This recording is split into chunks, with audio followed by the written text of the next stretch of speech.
Recorded live with little or no editing. It's Defense Up on Round 7. How you doing? My mods are messing with me today. They're making me do all the work in my own stream. It's like, what do I have them around here for?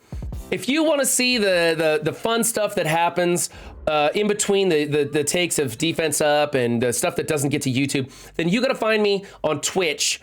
If you're not part of the Twitch community, oh my gosh, it's the best. You guys got to come here. Tuesdays and Thursdays on Twitch. It's pretty easy. There's links in the description. You'll find it.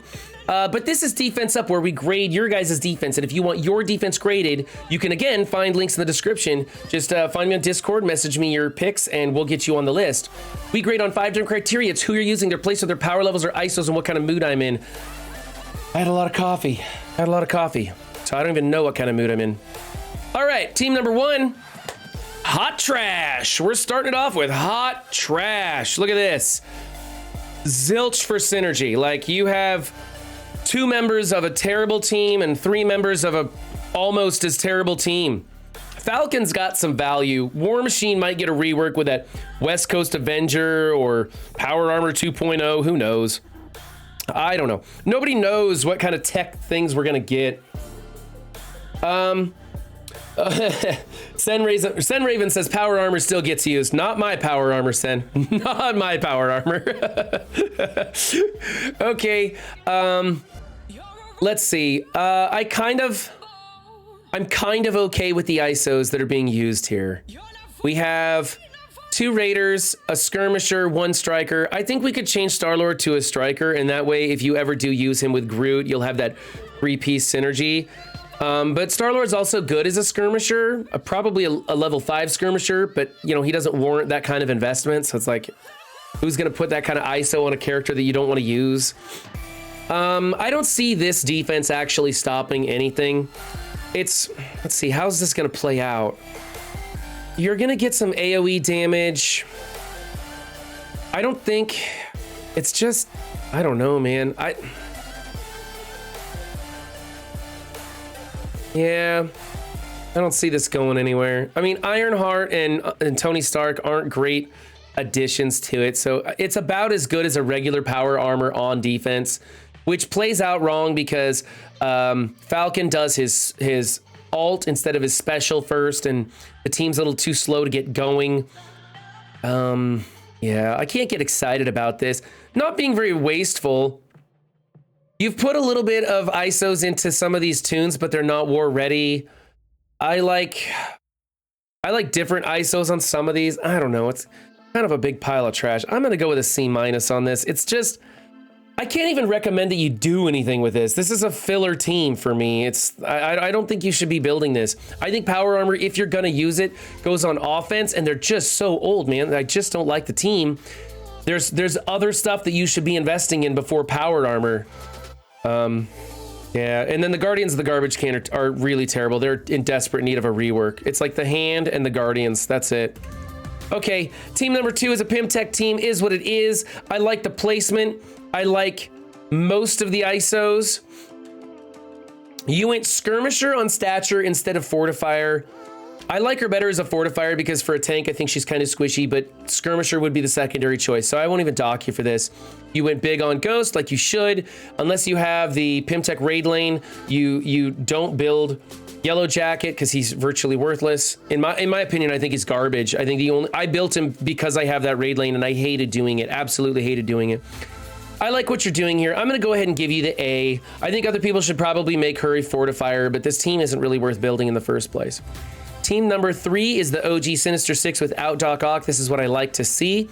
I think you've invested a lot in the ISOs. You should have left them at level 1. I don't think this team warrants taking them to war ready at level 4. So you're in the position where you kind of wasted the ISOs and it's not worth going to the next level. It's kind of unfortunate, but at least you didn't put Doc Ock in here. I know people get lots of defensive victories with that team, but eventually my one-man crusade to change all of MSF will take effect, and people will start to learn how to take out the Doc Ock Sinister 6 team, and no one will use it on defense anymore. So I like this. Who cares what ISOs you use? This is a trash filler team. I do like, however, that you went Striker. Raiders good, Raiders good, Raiders good, Raiders. Yeah, Raiders fine on all these. I'd like to see some more Skirmishers in case Mysterio does call the assist, but it's Yeah, it's not worth changing. I mean, unless you want to go skirmisher level 1 on a bunch of them or something, but, you know, who cares? You're probably going to get more value out of it the way it is. Is what it is. I'll give you an A-. Don't do anything with this team. Just leave it as a filler. Team number 4, Fantastic Four with She-Hulk. She-Hulk's a fortifier. You have 2 strikers, 2 skirmishers. Great placement, great ISOs. I like everything you're doing with this team. You should make Johnny and Mr. Fantastic war ready. They're close enough. You could build this team up to maybe 400. It's a little more stubborn. The more you invest in this team, the more value you do get out of it. Not a great investment. It is really old. It is totally beatable. It's becoming what the Wave 1 Avengers were. You know, it's just like, it's just not hanging in there anymore. Getting kind of old, but you could top it off a little bit. I'm going to give you an A-. Actually, I'm going to go ahead and give you the A. If you choose to top this team off, that's up to you. I'll give you an A. You're doing everything right so far and haven't wasted anything. Team number 5 is the Coulson Inhumans hybrid. So you're not going for the YA unlock. Good job. Congratulations. Don't waste your money unlocking those tunes. Just get their stars on it. Put them on the bench. In my opinion, there's better things to do with America Chavez and, you know, Ms. Marvel here for hybrid defenses. I think you're going to get more value without wasting your resources building up defensive war teams that you just don't need to. So I like this. I like what's going on. You got Coulson as a raider, so he crits, and I think he rewinds turn meter or something. No, what does he do? No, okay, so he's putting out vulnerables with all his AoE chain attacks and stuff. He does rewind turn meter on his basic, so you could make him a striker into those vulnerables and rewind some turn meter. But what you're trying to do here is put lots of vulnerables on the field so that Black Bolt goes into them. I think you've got enough. I think you could change Coulson into a striker because you've got 2 skirmishers and a raider with 2 strikers would be how it would play out, and that would be pretty good. You can use him on different builds either way, so it's not a waste switching him because you might use him on a different team later and switch him back. Or you could change Miss Marvel to a different striker and then have him used as a raider. That's a thing to do too. You're not wasting anything. It's a good team. It's a good build. It's got lots of synergies. I'm going to go ahead and give you the A for this. Just choose which way you want to go. Go ahead and make her war ready. Go ahead and make him war ready either way. And, you know, if you replace her with somebody who's a striker, then go, you know, striker on, or keep him as a raider. If you keep her on the team, then make him, whatever you want to do, man. Whatever you want to do, it's up to you. Okay, moving on. Team number 6 is the Uncanny. No magic. Team's kind of lackluster without magic, and I don't like it on defense. I like it with magic on offense, but this team isn't built up big enough for you to warrant building up magic. So it's kind of there. It's a thing. Basically, it's a big Phoenix. It's just a big Phoenix. And it's unfortunate. You know what? For newer players, if you're interested in building the Uncanny Magic team, and I don't recommend it for newer players, it's a luxury team. But if you are interested, you should actually consider building your Phoenix rather small. And then when magic becomes farmable, build magic really big. And the first Phoenix comes out and does her percentage health steal. And who cares how big your Phoenix is? It's a percentage health steal. And then she'll die, and then the magic one comes out, and the stats are based off of magic. And it'll be a great big Phoenix that does another percentage health steal, and then has the big ultimate. When you go like this Phoenix ends up staying alive, and you can't even, the rest of the team dies before this Phoenix dies. And it's kind of unfortunate the way this is built. Okay, healer on Colossus, that's terrible. It should either be fortifier at lower levels and then skirmisher when you start putting T4s into it.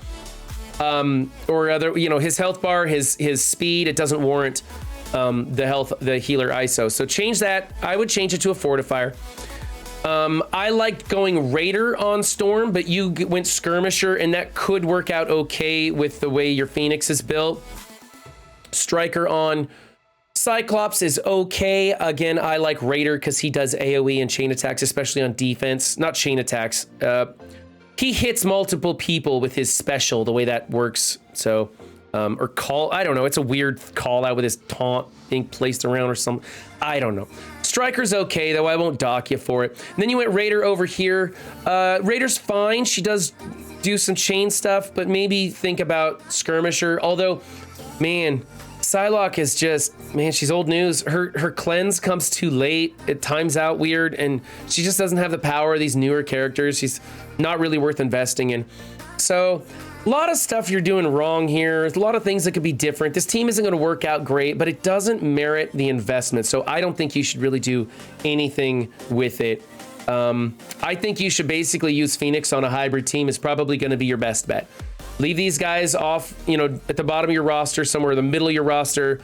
Use Phoenix on a hybrid. So we'll see if there's other teams that maybe she'll fit in. For me, this is like a C. It's pretty meh. Okay, Wave 1 Avengers, a straight up build. Great placement, great ISOs. You're doing everything right here. You're doing everything right here, and they're war ready. You could invest a little bit more into this team if you wanted to, because you've got it perfectly on the right path. But you don't have to. You could just leave it right there. I would say, like, bring up Hawkeye to make this team 400. Let them see this 400 up here, and you'll be bringing in bigger teams to take care of it. You probably won't get any more DVs, but you'll be getting bigger teams taking care of it. But yeah, you're doing great. A for that team. Good job. Team number 8. Hey, I was just asking for different Marauder builds, and we got a different Marauder build here. Okay, I don't know why you're putting Heimdall in here. What value does Heimdall have? He's just going to put out some vulnerables with his area of effect attacks. He doesn't protect these guys from blind, just himself, just as Guardians. You only have 2 villain mutants, so Strife doesn't taunt as early. Minerva's gonna revive Strife if he does taunt and die. I don't know what's going on here. I think Heimdall's a terrible choice. Yeah, let's see if we can't put somebody better in here than Heimdall. There's just no synergy, nothing added to this. You don't even have any strikers, so why bother putting vulnerables on the field? I don't know. Find a plug and play tune that goes in here. In yesterday's video, we saw a ghost in on this same team, and it would make the team a little bit more stubborn. This one isn't built up very big. I mean, you got a much bigger Sinister over here, and the Strife isn't big enough to really support it. So maybe take Sinister off this team and put him on some sort of an offensive hybrid. You know, like I don't know what, copy a Doom and go back at somebody. I don't know, man. But this ain't doing anything for me. The ISOs are all technically correct. It's just that Heimdall has no synergy with his team. The power levels are pretty wonky. The only thing that's going to happen is Sinister's going to clone somebody, and it's going to be a relatively big clone compared to the power level you're doing. That's the only thing you got going on here. You'd be better off with some like really minuscule pre-taunting tanks and then Sinister though, and then bring this power level down to like 200k and trick people with that. That'd be I don't know, man. There's not a lot you can do with this though. Doesn't excite me. I'm gonna give it a C. Team number 9 is the Mercs. Ooh, you were so close to a perfect Merc build. So close. You need to swap places with either, like, I would just swap places with Lieutenant and Killmonger. Lieutenant does healing when adjacent members are targeted. So you want Lieutenant adjacent to Riot Guard, and you want either Lieutenant or Riot Guard adjacent to Taskmaster. I kind of like it going Taskmaster, Riot Guard, Lieutenant, Killmonger, and then Shuri on the outside edge. Shuri's going to be the last one targeted because she doesn't do any damage, so no one really cares about her. She's just frustrating because she heals everybody up, but she's so much bigger than the rest of the team. They're going to be trying to kill these mini Mercs first. But I love the ISOs. You're close on the placement, and the Shuri Merc build is a real standard popular build. It works pretty well. The only thing is that your mercenaries, your Lieutenant especially, are low enough that this is going to get killed by X-Factor a lot. No, I'm sorry, X-Force. Going to get killed by X-Force a lot. That Negasonic will come in, knock him under 50%, and then X-23 lays up the ability block. The team just folds. So you might consider putting a little bit more power into your Lieutenant, seeing if that makes a difference. Make sure that he's adjacent to your Riot Guard so he gets the deflect. And then make sure that this team is always boosted so that a Negasonic with Raider is totally worthless. Well, not totally worthless. I mean, she's still going to do damage. But the Raider ISO on that Negasonic won't take effect because she won't crit. So anyway, yeah, just a placement change, and I can give you an A for that team. Put a little bit of power in there, I think it would do it some good too. So I'm gonna go A-. You're really close. Team number 10 is the Heroes for Hire. You went with a great big Shang-Chi. You've been watching my videos, and you decided to put him next to Luke Cage because he can absorb that damage without going under 50%. So that's good. That's really good. Great ISOs. Great placement. You're, building that wonky power level. Somebody walks into this team thinking they're going to own it, and then Shang-Chi just deletes the team. A lot of fun, man. A lot of fun. I think you're doing great here. Good job. A for that. All right. This was Big Ben's Barbecue.